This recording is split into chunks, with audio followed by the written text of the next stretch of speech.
the story so far, as you know, is that Bella has fallen in love with Edward, but the nature of their love is such that it cannot be consummated because he is terrified that he will bite her and turn her into a vampire. So at the beginning of the movie, she is 18th birthday is around. He decides, crucially, at an early point, that in fact he is going to have to go away. He is going to have to abandon her for her own good. And yet it seems like... We kind of know that. We kind of figure that bit out, but she doesn't realise that. No, which is amazing because kind of everybody else does. So he goes away. She then finds that the depression into it... And boy, I have to say, she does sulk. Man alive, if you want sulky, there we are. She's through the film. She is Mrs. Sulky, Sulky, Sulky. Anyway, so she is sulking. Luckily for her, there is the old childhood friend who used to be a young boy, has now grown up into the most spectacularly buff young man, who runs around in a pair of sort of cut-off shorts with no top on. The way you do. The way you do, with 4 or 5 other guys who run around in a pair of cut-off shorts with no top on, all of whom have got, total cracking six-packs and look like I mean... Haven't we all? Yes. And, I mean, it is true that there may be a Hulk-like reason for the fact that they're running around in just the shorts. Anyway, here is a clip of the new potential. So obviously, the young man Jacob would like to be Bella's boyfriend, but as with all these characters, he has a dark secret. Here it is. What did you do? Hey, what did you do to him? Watch it, little girl. He didn't want this. What did we do? What did he do? What did he tell you? Both of you calm Nothing. down. He tells me nothing because he's scared of you. Paul, don't. Too late now. Bella, get back. Paul, get back now.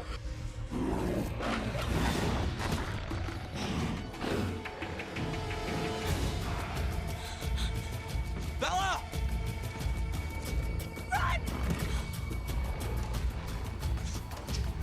Oh, you're not going to start doing No, I'm not. But okay, fine. I'm sorry. And incidentally, that's pretty much the best audio clip that there is available, despite the fact that it has basically a lot of roaring. Now, look, Cards on the Tabletop. As you know, I was a big fan of the original Twilight, and I have to say, rather fond of the whole idea of Twilight. There's been a lot of stuff in the press recently saying, it's dragging on, it's becoming boring, and the first one was okay. Well, actually, I don't remember a lot of people saying the first one was okay at the time. I mean, the audiences absolutely loved it, but it did get a lot of critical derision at the time. So I went in with high expectations. The first thing to say is that because of the nature of the story, at the very, very beginning, Edward goes away, right? He goes away, and there is some sulking to be done.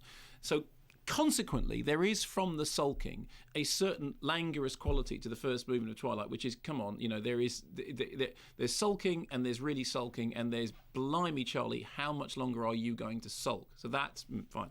So there is a bit at the beginning of it which you started, and I actually thought very early on, about 25 minutes, and I thought, oh, they've dropped the ball and this isn't going to work and it's going to be a problem, and it's kind of lost the perfect simplicity of the original, which it was so great in the way the dynamics worked out. I mean, it's a simple idea. I know everyone talks about the fact that it's an abstinence tale, but in fact so much of this fiction anyway is about exactly that. The whole vampire mythology is completely steeped in the idea of abstinence and restraint as opposed to indulgence. It's the damned if you do, damned if you don't. That's the whole point of the tragic romantic love. There are at the beginning. It's quite easy to be abstemious if the person that you're friendly with might bite your head off. No, but exactly. But yes, but of course, you don't have to be a sociology lecturer to say, okay, well, fine. Well, what that therefore is about is the underlying idea is that the boys in her life all become dangerous at the point that they become young men, and and actually the good young men are the men who are able to rein in their dangerous side for all the right reasons. So obviously, I know, this is writ large, people talk about it as an abstinence thing, perfectly fine, I have no problem with that whatsoever.